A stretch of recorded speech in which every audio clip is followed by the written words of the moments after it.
Scan now. Meet Sovi, your new AI study buddy. Euler's method is a breeze if you follow the steps correctly. We are approximating this differential equation quickly to find the right answer together now. Start at the point 1, 0 with a step size of 1/2. The slope is 1 divided by 0 plus 2, which equals 1/2. Our first jump is 1/4. Our new point is 1.5 and 1/4. Calculate the new slope by dividing 1.5 by 2.25. This gives a slope of 2/3.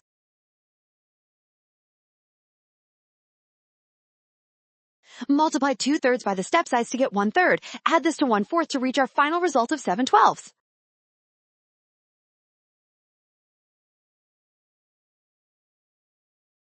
Well done! Scan the code to learn with Sovi. Avoid the rush and watch signs. Trust given values and check your steps carefully.